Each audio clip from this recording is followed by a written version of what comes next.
कैसे हो आप सब। एक बार फिर से आप सभी का स्वागत है बिहार सरकार के मेरा दूरदर्शन मेरा विद्यालय कार्यक्रम में। बच्चों, मैं उम्मीद करता हूं कि आपको जो घर पर आपके विद्यालय का अनुभव मिल रहा है, आप उसे बहुत एंजॉय कर रहे होंगे और एंजॉयमेंट के साथ साथ आपकी पढ़ाई भी हो रही होगी। तो बच्चों, अपना कॉपी और कलम ले लीजिए और हो जाइए तैयार। हम शुरू करते हैं आज का एपिसोड। नमस्कार दोस्तों। आज जो हम अध्याय करने जा रहे हैं इसका नाम है परमाणु की संरचना। इसके दो भाग हम पहले ही कर चुके हैं और ये इसका तीसरा भाग होने वाला है। तो चलिए देखते हैं इस भाग में हम क्या जानेंगे। तो इस भाग में हम बेसिकली जो चीज़ें जानने वाले हैं वो है रदरफोर्ड का परमाणु मॉडल। अब इनके मॉडल को देखने से पहले चलिए थोड़ा सा बैक स्पेस करते हैं। अब तक हमने क्या क्या पढ़ा है।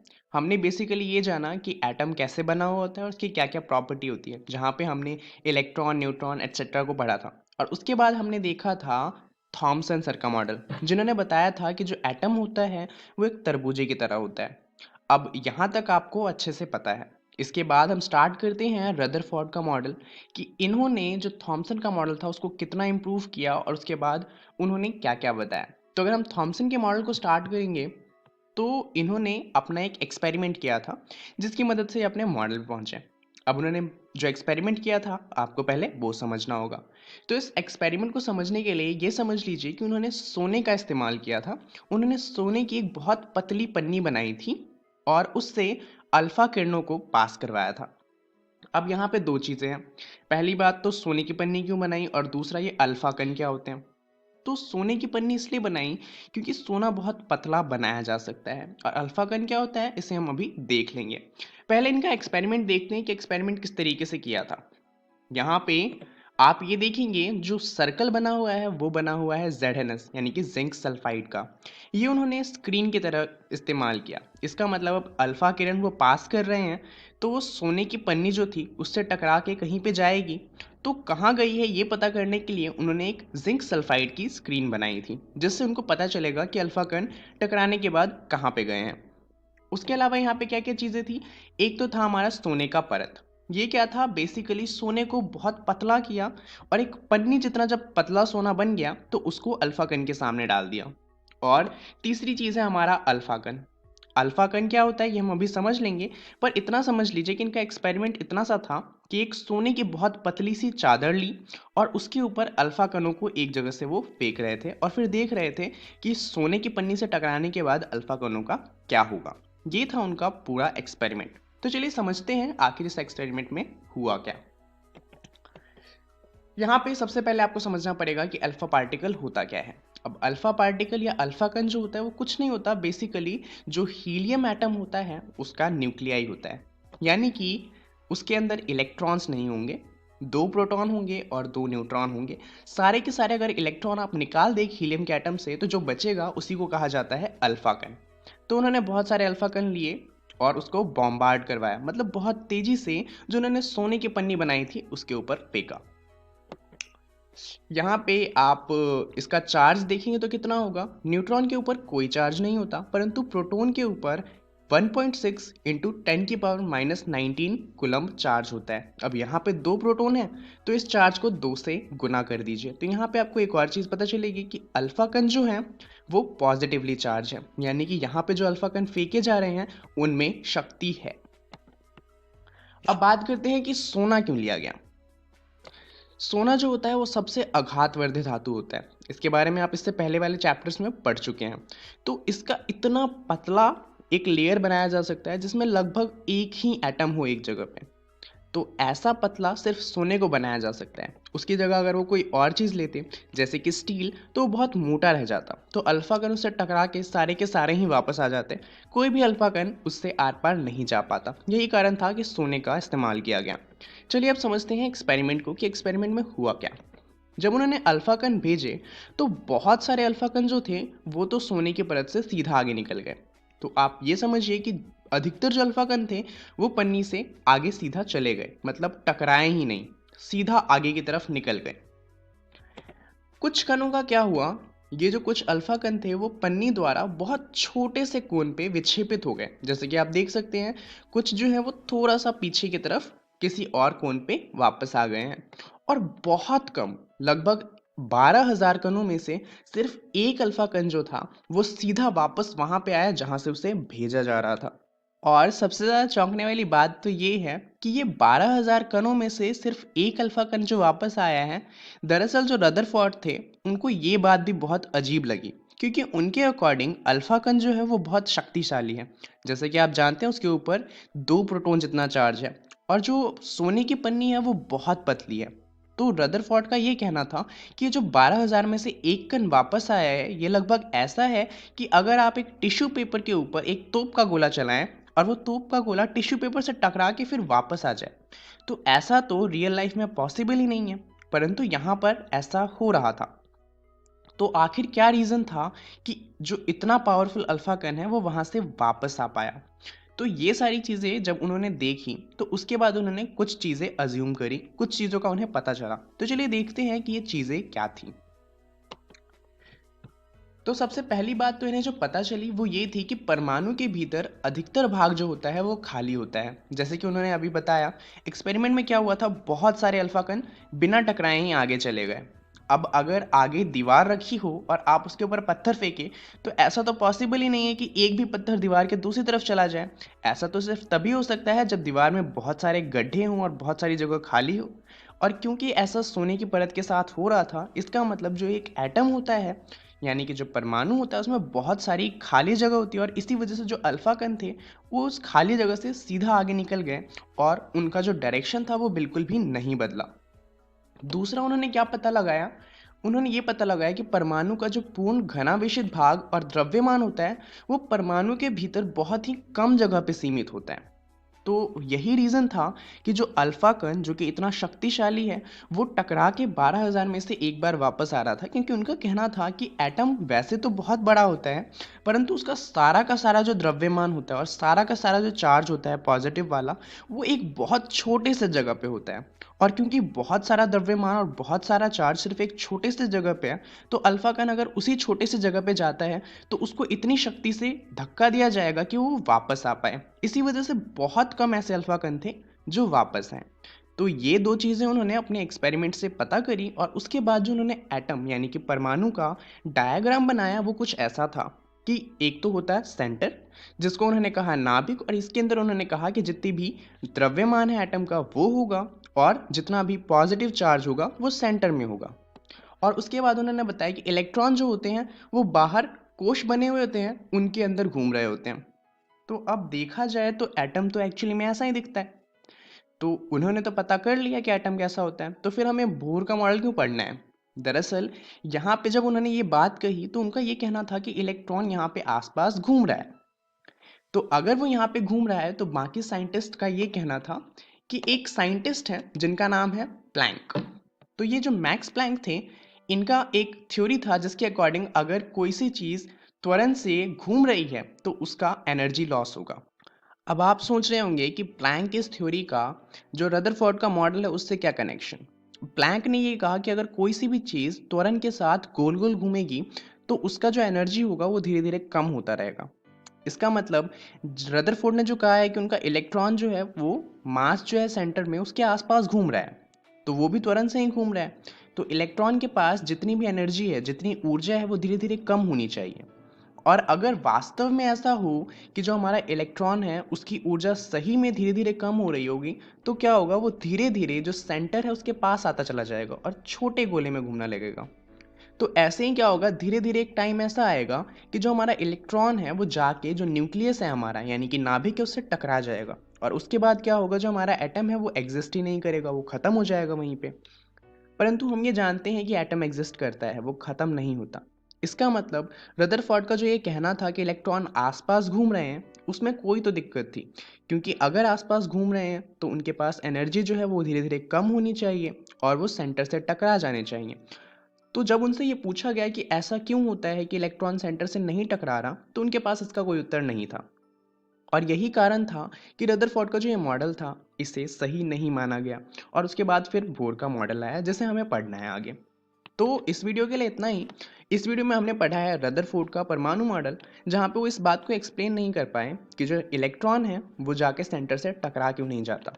उसके बाद अब हम पढ़ेंगे आगे की वीडियोस में बोर का परमाणविक मॉडल, जहाँ पे बोर एक्सप्लेन करेंगे कि इलेक्ट्रॉन आसपास घूमता है और फिर भी सेंटर से नहीं टकराता। तो ऐसा अमेजिंग सा काम कैसे हो सकता है, इसके लिए अगली वीडियो देखिएगा। उससे पहले आप चैप्टर में इसके बारे में पढ़ लीजिएगा। इस वीडियो के लिए इतना ही, धन्यवाद।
नमस्कार दोस्तों, आज हम अध्याय 11 मानवीय गलतियों के कारण घटित आपदाएं पे चर्चा करेंगे।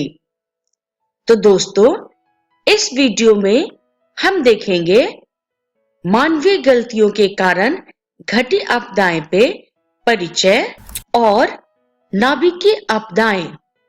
तो चलिए दोस्तों, हम शुरू करते हैं आपदा के परिचय से। दोस्तों, जब हम बात करते हैं आपदा की, तो आपदा वह त्रासदी अर्थात डिजास्टर है जो न सिर्फ मानव समुदाय के लिए बल्कि हर जैविक समुदाय के लिए अचानक तथा अप्रत्याशित रूप से एक ऐसी संकट उत्पन्न कर देती है जिसमें जान और माल दोनों की क्षति होती है। मित्रों, बात करें आपदाओं की, तो आपदा को मुख्यतः दो भागों में विभाजित किया जाता है। पहला प्राकृतिक आपदाएं और दूसरा मानवीय गलतियों के कारण घटित आपदाएं। दोस्तों, प्राकृतिक आपदा के अंतर्गत वो दुर्घटनाएं आती हैं जिनकी उत्पत्ति का कारण प्राकृतिक से जुड़ा हुआ होता है, जैसे कि भूकंप, सुनामी, ज्वालामुखी विस्फोट, अति ओलावृष्टि, हिमपात, भूस्खलन आदि। और ये सभी आपदाएं मनुष्य तथा अन्य जीवों के लिए भी संकट उत्पन्न करती है। और दोस्तों, बात अगर हम मानवीय गलतियों के कारण घटित आपदाएं की करें, तो इन आपदाओं में वैसी आपदाएं आती हैं जो कि मानव के द्वारा घटित होती हैं, जैसे कि नाभिकीय आपदा, रासायनिक आपदा और जैविक आपदा। चलिए दोस्तों, अब हम आगे बढ़ते हैं। आगे बढ़ते हुए हम प्रमुख आपदाएं देखेंगे। दोस्तों, मानव गलतियों के द्वारा घटित प्रमुख आपदाएं हैं नाभिकीय आपदा, रासायनिक आपदा और जैविक आपदा। तो चलिए दोस्तों, अब हम आगे बढ़ते हैं और एक एक करके सभी आपदाओं पे चर्चा करेंगे।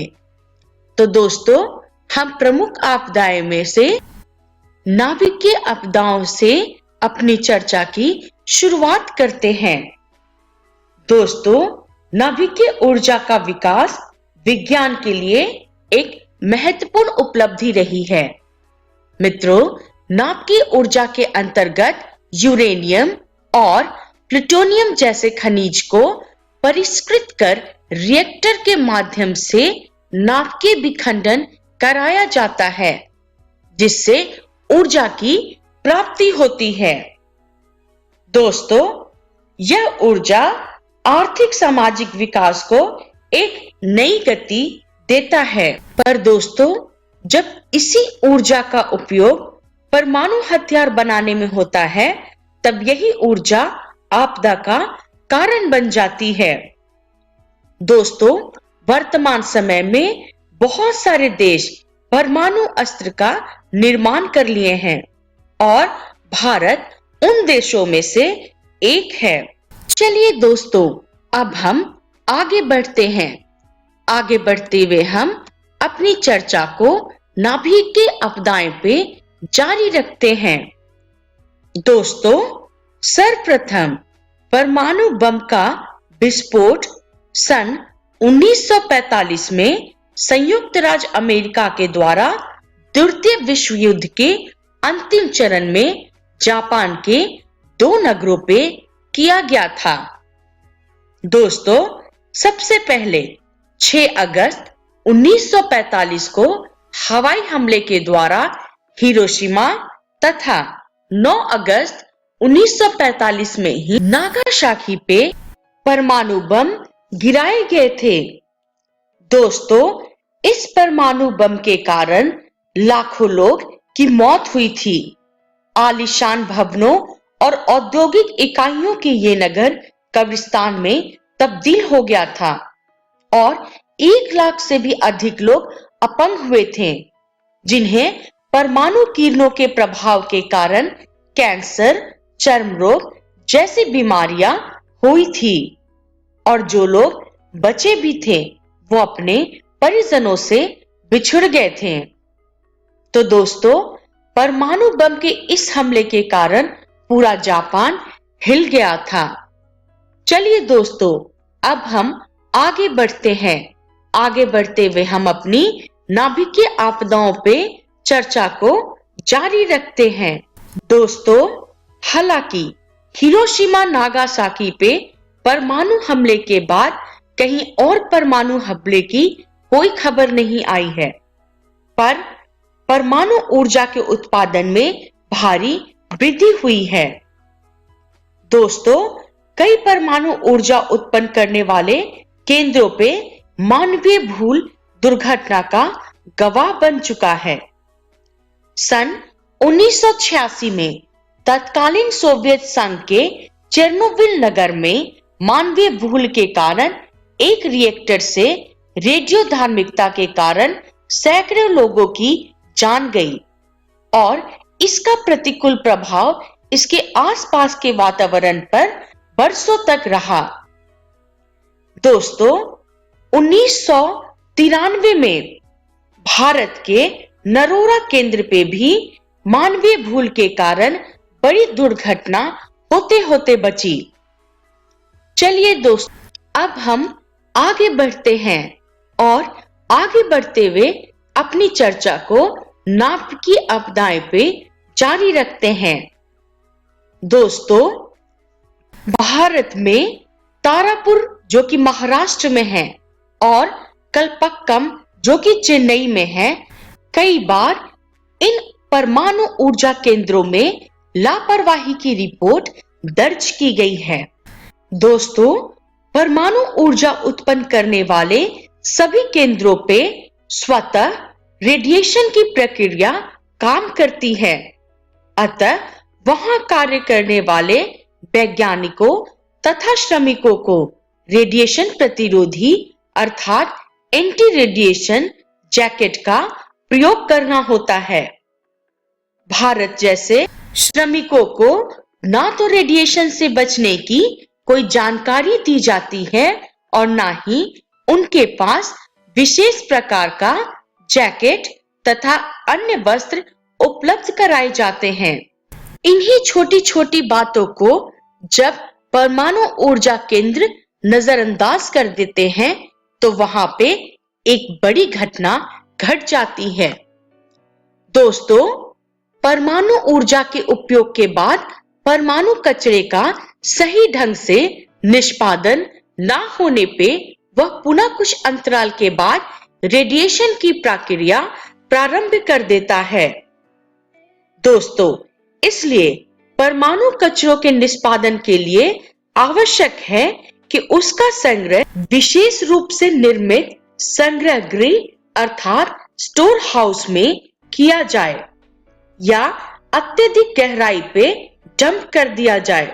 दोस्तों, या तो सघन आबादी वाले क्षेत्रों से दूर गड्ढा बना के उसे डंप किया जा सकता है, परंतु ऐसी सूचनाएं मिलती हैं कि परमाणु ऊर्जा संपन्न देश इन कचरों को या तो बंजर भूमि में डंप कर रहे हैं और या समुद्र में फेंक देते हैं।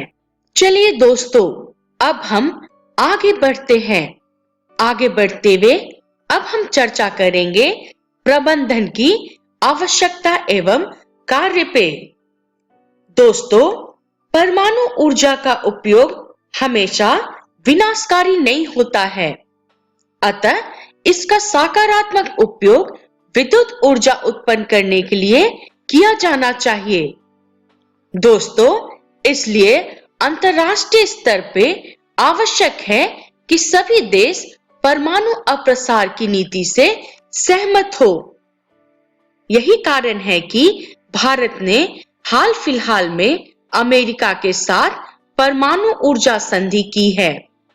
दोस्तों, विश्व के करीब 20 परमाणु ऊर्जा तकनीकी संपन्न देशों ने भारत को इस ऊर्जा उत्पादन हेतु यूरेनियम देने का आश्वासन दिया है और इस संदर्भ में भारत ने स्पष्ट किया है कि वो इस ऊर्जा का उत्पादन परमाणु बम के लिए नहीं बल्कि विद्युत ऊर्जा उत्पादन करने के लिए करेंगे।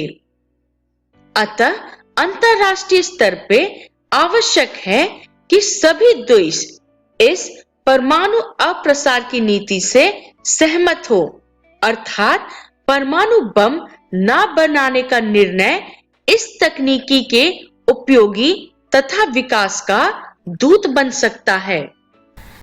दोस्तों, जापान पे परमाणु विस्फोट होने के बाद सभी देशों ने एकता का परिचय दिया और इसी का परिणाम है कि सन 1946 में कैलिफोर्निया विश्वविद्यालय द्वारा रेडियोधर्मी आपदा से बचाव के लिए एक अंतरराष्ट्रीय प्रतीक विकसित किया गया, जो कि ऐसे संकट में सामूहिक एकता का प्रतीक है। दोस्तों, मौजूदा समय में सिर्फ परमाणु बम न बनाने का समझौता ही पर्याप्त नहीं है, जबकि परमाणु ऊर्जा उत्पन्न करने वाले केंद्रों द्वारा भी रेडिएशन के कुप्रभाव को रोकना आवश्यक है। दोस्तों, मानवीय भूल के कारण लाखों लोगों की जान जाती है, अतः परमाणु ऊर्जा उत्पन्न करने वाले केंद्रों द्वारा भी रेडिएशन के कुप्रभाव को रोकना आवश्यक है। अतः इन केंद्रों की स्थापना सघन बस्तियों से दूर की जानी चाहिए। इसका सबसे अच्छा उदाहरण गीगा परमाणु केंद्र है, जो भारत में स्थित है। चलिए दोस्तों, अब हम आगे बढ़ते हैं। आगे बढ़ते हुए हम प्रबंधन की आवश्यकता एवं कार्य पे चर्चा को जारी रखेंगे।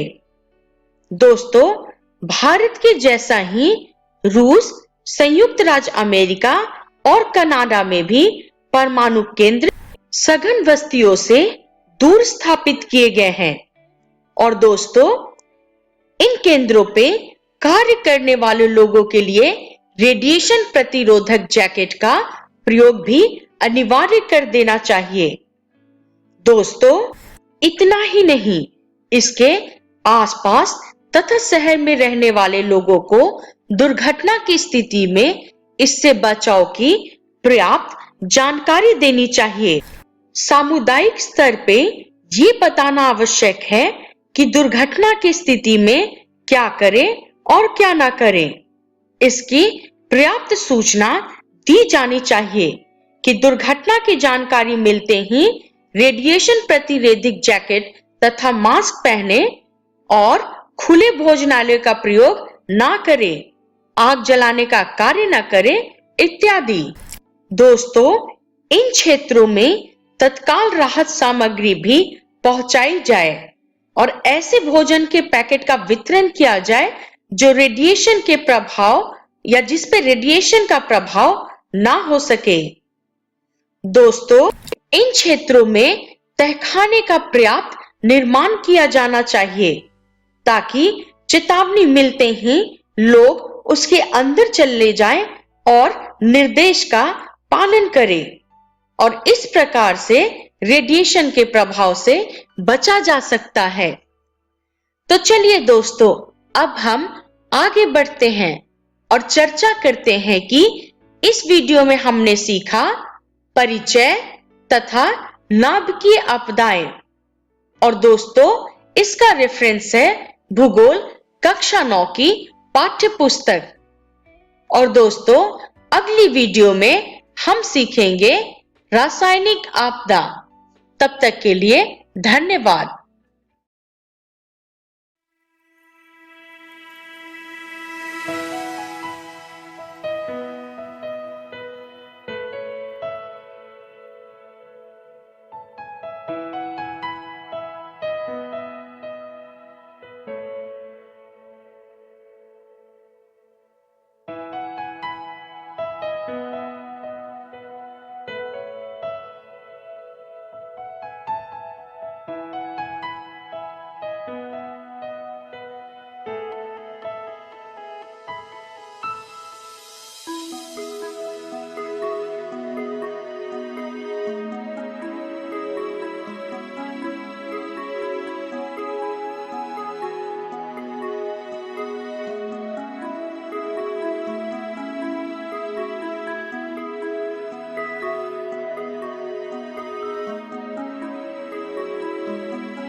नमस्कार दोस्तों, आज हम अध्याय रचनाएं का भाग 2 पढ़ने वाले हैं।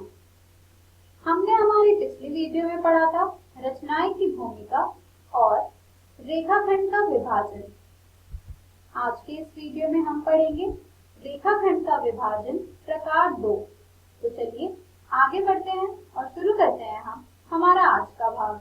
हम आज के रेखाखंड का विभाजन में सीखेंगे एक दिए गए स्केल गुणक के अनुसार दिए गए त्रिभुज के समरूप एक त्रिभुज की रचना करना। इस प्रकार की रचना की 2 स्थितियां हैं। एक में जिस त्रिभुज की रचना करनी है वह दिए गए त्रिभुज से छोटा हो तथा दूसरे में वह बड़ा हो। यहाँ स्केल गुणक का अर्थ रचना करने वाले त्रिभुज की भुजाओं तथा दिए गए त्रिभुज की संगत भुजाओं के अनुपात से है। इन रचनाओं को समझने के लिए अब हम इस निम्न उदाहरण का प्रयोग करेंगे। तो चलिए अब हम उदाहरण से सीखते हैं इस प्रकार की रचना को। अभी जो हम रचना सीखेंगे वो होगी हमारे दिए गए त्रिभुज से छोटे समरूप त्रिभुज की। हमारा उदाहरण है एक दिए गए त्रिभुज के समरूप एक त्रिभुज की रचना कीजिए जिसकी भुजाएं दिए गए त्रिभुज की संगत भुजाओं की 3/4 हो, अर्थात स्केल गुणक 3/4 है। तो चलिए बढ़ते हैं हम इस प्रकार के रचना के ओर। तो जैसा कि आपको यह उदाहरण पढ़कर समझ आ रहा होगा, यहाँ पर हमें दिया गया होता है कोई त्रिभुज। तो यहाँ हमने मान लिया है कि हमें दिया गया है एक त्रिभुज ABC और हमें एक अन्य त्रिभुज की रचना करनी है जिसकी भुजाएं त्रिभुज ABC की संगत भुजाओं की 3/4 हो। ये रहा हमारा दिया गया त्रिभुज ABC। चलिए अब हम बढ़ते हैं एक अन्य त्रिभुज की रचना की ओर। तो यहाँ पर हमारी रचना का जो सबसे पहला चरण होगा वो होगा कि BC से शीर्ष A की दूसरी ओर न्यून कोण बनाती हुई एक किरण BX खींचिए। यानी कि अब हम एक किरण BX खींचेंगे जो कि BC से शीर्ष A की दूसरी ओर न्यून कोण बना रही हो। ये देखिए, ये हमने खींचा किरण BX। इसके बाद हमारा जो दूसरा चरण है वो है कि BX पर 4 बिंदु B1, B2, B3 और B4 इस प्रकार अंकित कीजिए कि B1 बराबर हो B1, B2 के, B1, B2 बराबर हो B2, B3 के, B2, B3 बराबर हो B3, B4 के। तो चलिए अब हम BX पर 4 बिंदुओं को अंकित करते हैं। ये हमने अंकित किया 4 बिंदुओं को, जो कि हैं B1, B2, B3 और B4। और यहाँ पर आप देख पा रहे हैं कि B1 बराबर है B1, B2 के, B1, B2 बराबर है B2, B3 के और B2, B3 बराबर है B3, B4 के। चलिए अब हम देखते हैं हमारा अगला चरण। हमारा अगला चरण कहता है B4C मिलाइए और B3 से होकर जाने वाली B4C के समांतर एक रेखा BC को C डैश पर प्रतिच्छेद करती हुई खींचिए। अब हम यहाँ पर B4C को मिलाएंगे। ये हमने मिलाया B4C को।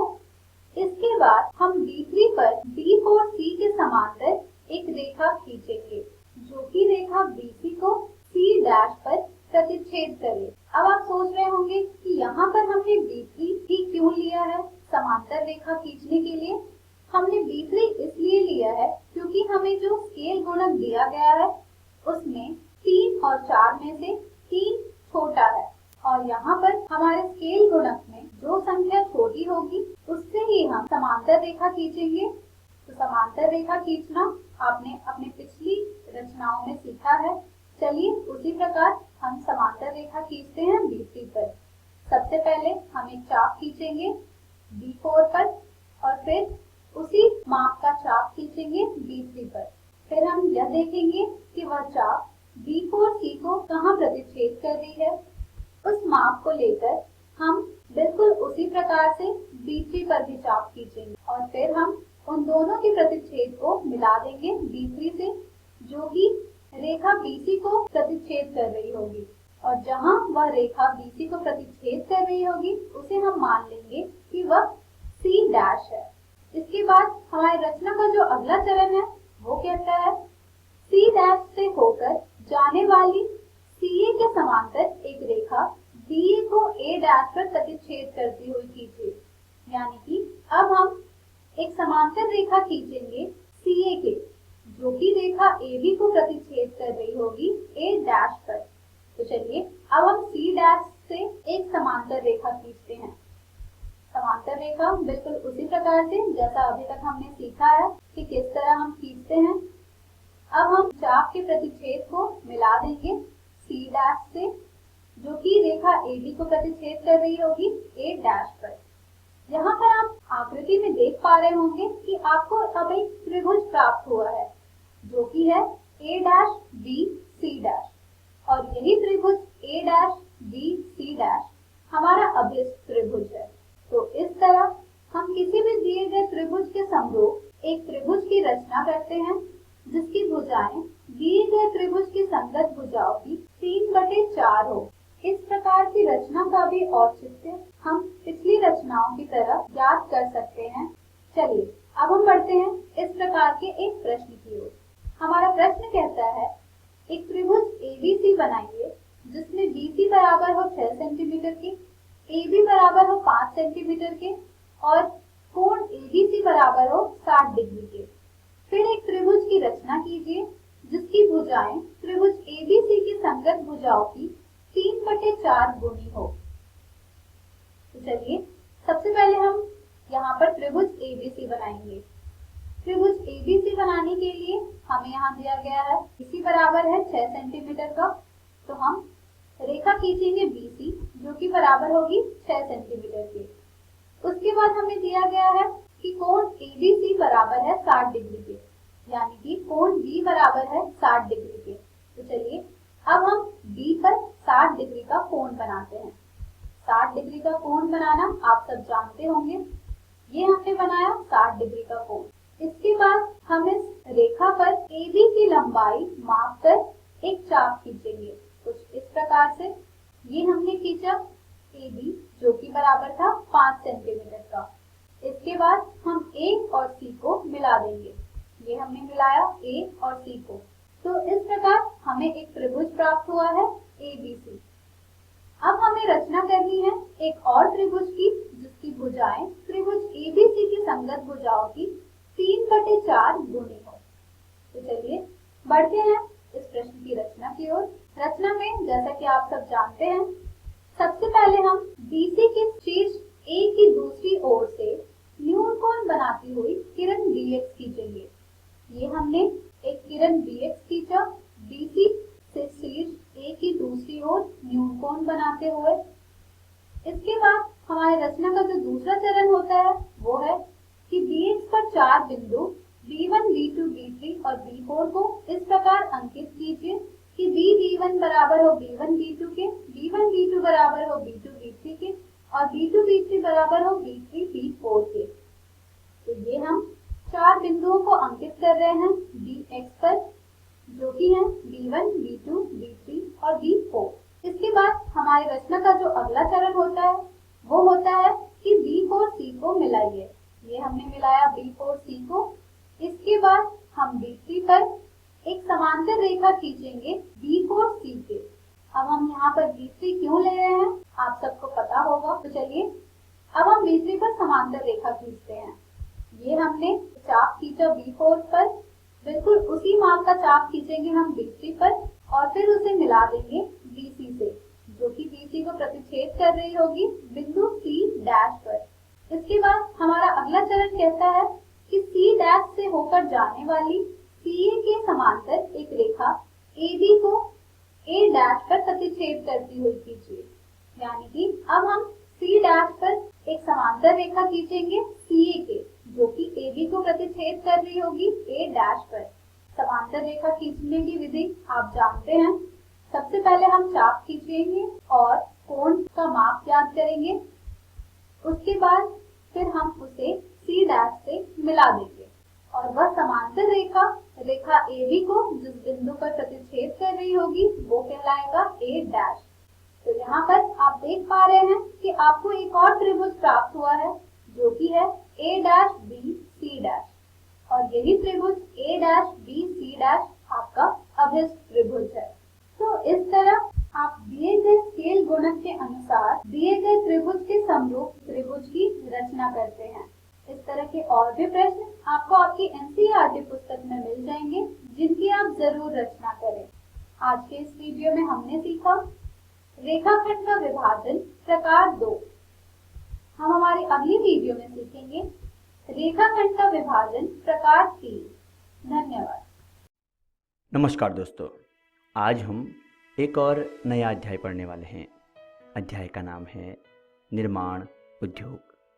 आज हम इस अध्याय का पहला भाग पढ़ेंगे। तो इस अध्याय को पढ़ने से पहले देख लेते हैं आज हम क्या क्या पढ़ेंगे।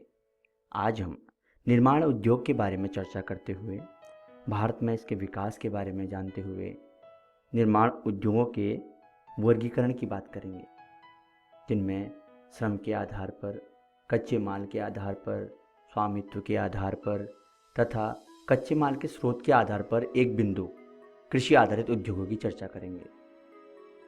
तो चलिए शुरू करते हैं आज का अध्याय। दोस्तों, वर्तमान समय में विनिर्माण उद्योग किसी भी राष्ट्र के विकास और संपन्नता का सूचक है। कच्चे मालों द्वारा जीवनोपयोगी वस्तुएं तैयार करना विनिर्माण उद्योग कहलाता है। सरल शब्दों में कहें कि किसी कच्चे माल द्वारा उपयोगी वस्तुओं को तैयार करना ही विनिर्माण उद्योग कहलाता है। जैसे कपास से कपड़ा बनाया जाता है। पहले कपास एक कच्चे माल के रूप में फैक्ट्रियों में ले जाया जाता है, उसके बाद उसके ऊपर काम किया जाता है, श्रम लगाया जाता है और वस्त्र तैयार किए जाते हैं। इसी तरह गन्ने से चीनी बनाई जाती है, लौह अयस्क से लोहा और इस्पात बनाया जाता है, बॉक्साइट से एल्युमिनियम आदि की वस्तुओं का निर्माण होता है। दोस्तों, हमारे देश में विनिर्माण उद्योग का इतिहास बहुत पुराना है। यहाँ इसका विकास घरेलू उद्योग से शुरू हुआ था और बृहत आकार में 19वीं सदी के मध्य तक आरंभ भी हो गया। आज असंख्य बड़े निर्माण उद्योग पूरे देश में स्थापित हैं। इसमें मुख्य रूप से लौह इस्पात उद्योग, वस्त्र उद्योग, चीनी उद्योग, सूचना एवं प्रौद्योगिकी उद्योग इत्यादि सम्मिलित हैं। वैसे भारत में आधुनिक औद्योगिक विकास का प्रारंभ मुंबई में सूती कपड़े की मिल की स्थापना से हुआ, जो कि 1854 में स्थापित हुई। इसी प्रकार जूट का पहला कारखाना सन 1855 में कोलकाता के निकट रिसरा नामक स्थान पर लगाया गया। लेकिन भारत के उद्योगों का योजनाबद्ध विकास स्वतंत्रता के बाद 1951 से प्रारंभ होता है। दोस्तों, किसी भी उद्योग को स्थापित करने में कई कारकों का योगदान होता है। इन कारकों को दो वर्गों, भौतिक और मानवीय कारकों में रखा जाता है। कच्चा माल, शक्ति के साधन व जल की सुलभता तथा अनुकूल जलवायु भौतिक कारक हैं, जबकि श्रमिक, बाजार, परिवहन, पूंजी और बैंक सुविधा ये सब मानवीय कारक हैं। दोस्तों, उद्योगों का वर्गीकरण विभिन्न आधारों पर किया जा सकता है। सबसे पहले बात करते हैं श्रम के आधार पर। श्रम के आधार पर उद्योगों को 3 प्रकार से बांटा जाता है। पहला है बड़े पैमाने के उद्योग। दोस्तों, जब उद्योगों में बड़ी मात्रा में श्रमिकों और पूंजी का प्रयोग हो तथा अधिक उत्पादन भी हो तो उन्हें बड़े पैमाने का उद्योग कहते हैं, जैसे सूती कपड़ा उद्योग तथा पटसन उद्योग। अगला है मध्यम पैमाने के उद्योग। इसमें न तो बहुत अधिक श्रम का प्रयोग होता है और न ही बहुत उत्पादन होता है, जैसे साइकिल, टेलीविज़न और रेडियो उद्योग। श्रम के आधार पर वर्गीकृत एक और उद्योग है, वह है छोटे पैमाने के उद्योग।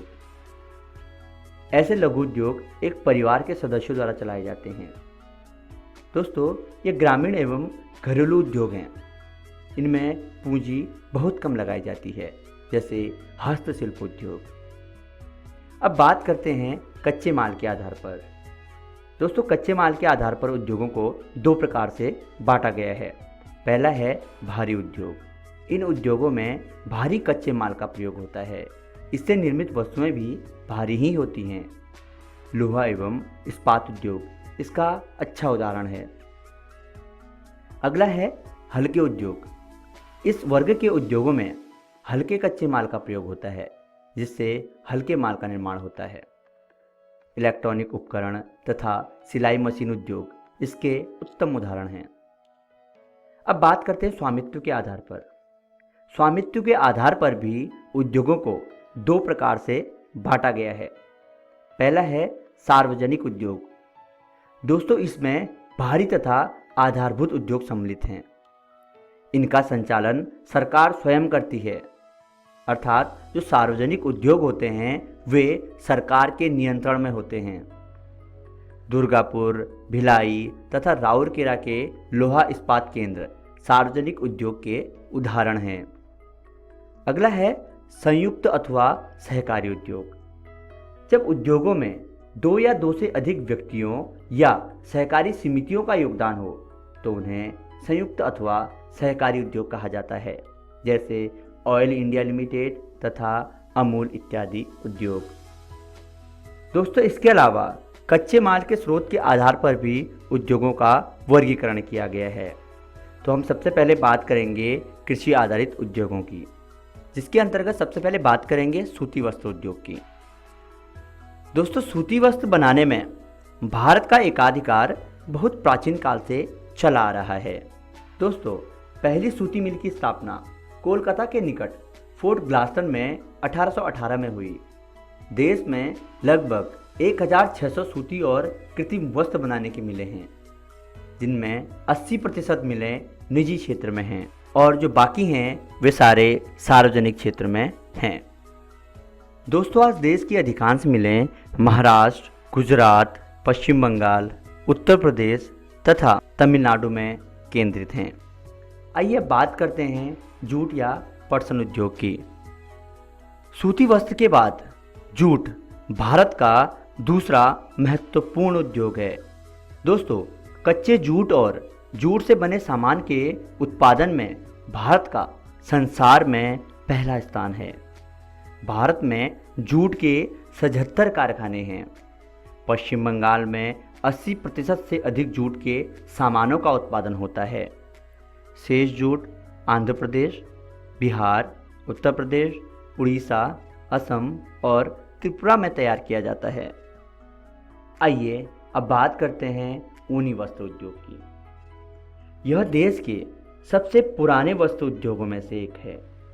दोस्तों, भारत में ऊनी वस्त्रों के उद्योग पंजाब, महाराष्ट्र, उत्तर प्रदेश, गुजरात, हरियाणा और राजस्थान राज्यों में हैं। महाराष्ट्र में मुंबई इसका सबसे बड़ा केंद्र है। दोस्तों, भारतीय ऊन का सामान संयुक्त राज्य अमेरिका, रूस, यूनाइटेड किंगडम, कनाडा और यूरोप के देशों को निर्यात किया जाता है।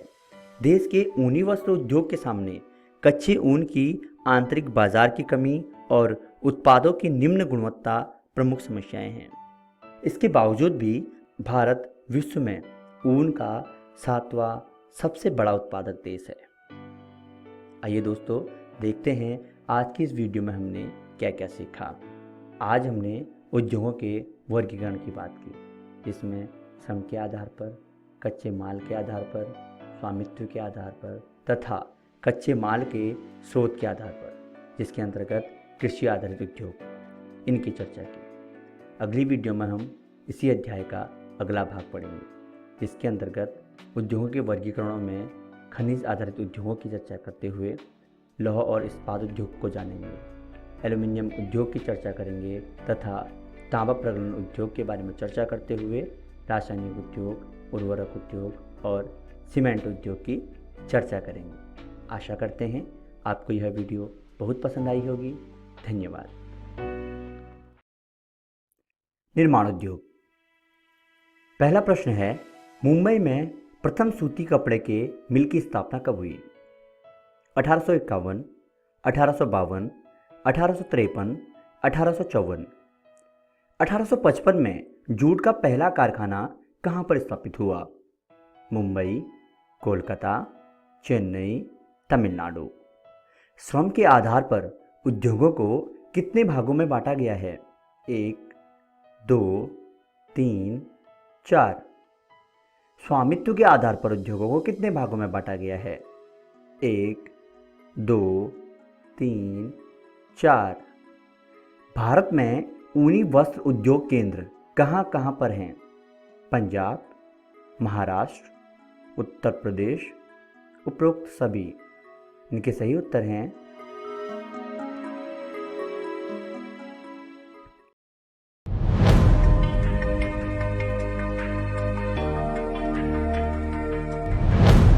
साइंस, टेक्नोलॉजी और इनोवेशन। बदलता भारत, एक नया भारत।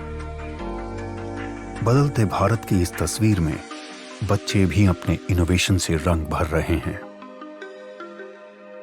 बच्चों के नए नए आइडिया बड़ी बड़ी समस्याओं का समाधान सुझा रहे हैं। जैसे अंडमान और निकोबार के सैयन अख्तर शेख ने गैस सिलेंडर के कैप को आसानी से खोलने का औजार बनाया है। और मध्य प्रदेश की रहने वाली सुलोचना काकोडिया ने एक अनोखी ऑटोमेटिक टॉयलेट क्लीनिंग मशीन बनाई है।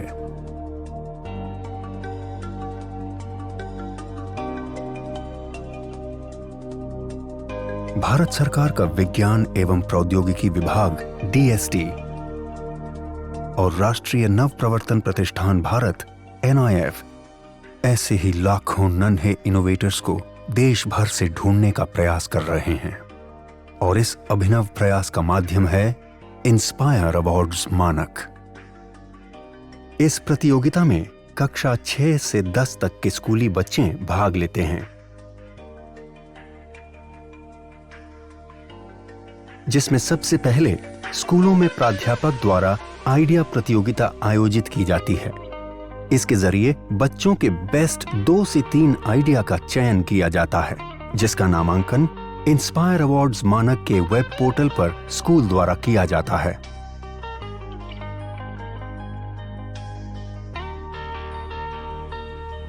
प्रतियोगिता में देश भर से लाखों विचारों को एकत्र किया जाता है। फिर 1 लाख सर्वश्रेष्ठ विचारों का चयन कर उन्हें प्रोटोटाइप बनाने के लिए 10,000 रुपए की आर्थिक सहायता दी जाती है।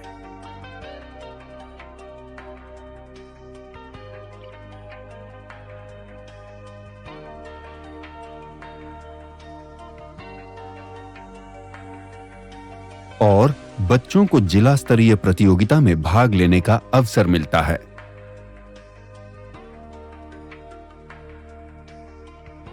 इसके बाद 10,000 आइडिया को राज्य स्तरीय प्रदर्शनी में भाग लेने का मौका मिलता है, जहां से श्रेष्ठ 1000 आइडिया को राष्ट्र स्तरीय प्रतियोगिता के लिए चयनित किया जाता है। इन आइडिया के प्रोटोटाइप को बेहतर बनाने के लिए NIF देश के विभिन्न तकनीकी संस्थानों के सहयोग से मेंटरिंग वर्कशॉप के जरिए विद्यार्थियों को मदद और तकनीकी सलाह उपलब्ध कराता है।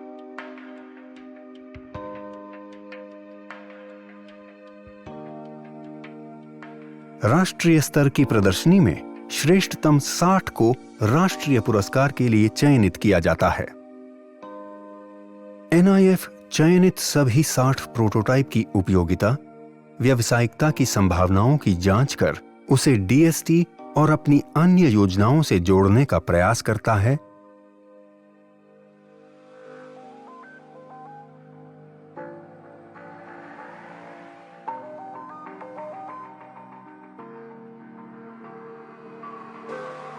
तथा वार्षिक festival of innovation and entrepreneurship में उनकी प्रतिभागिता कराता है।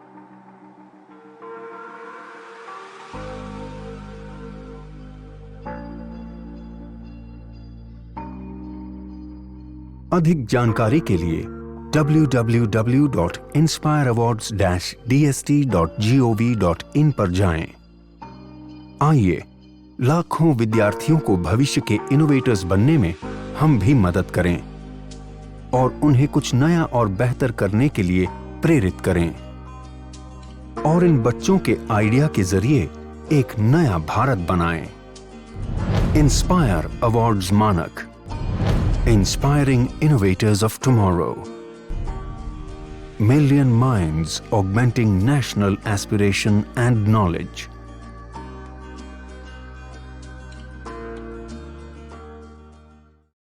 आशा करता हूं कि आज के एपिसोड में पढ़ाया गया पाठ आपको अच्छे से समझ आया होगा और आपने अपने सवालों को नोट भी किया होगा। तो आप अपने उस सवाल को उन्नयन ऐप पर पोस्ट कर सकते हैं और ग्लोबल एक्सपर्ट से अपने जवाब को पा सकते हैं। बच्चों, आप अपने सवाल को हमारे दिए गए नंबर पर संपर्क कर भी अपने सवालों का हल जान सकते हैं। स्क्रीन पर जो नंबर दिया गया है उसे नोट कर लीजिए। अगर आप हमें ईमेल करना चाहें तो ईमेल भी कर सकते हैं। स्क्रीन पर ईमेल आईडी दी हुई है, नोट कर लीजिए। यह वीडियो BEPC के वेबसाइट पर भी उपलब्ध है, तो आप वेबसाइट नोट कर लीजिए www.bepcssa.in। इस वेबसाइट पर डिजिटल लर्निंग सेक्शन में जाकर भी आप इस वीडियो को देख सकते हैं। मिलते हैं बच्चों अगले एपिसोड में कुछ और रोचक कहानी और कुछ और पाठ के साथ। तब तक के लिए घर पर रहें, सुरक्षित रहें और पढ़ते रहें। बाय बाय बच्चों।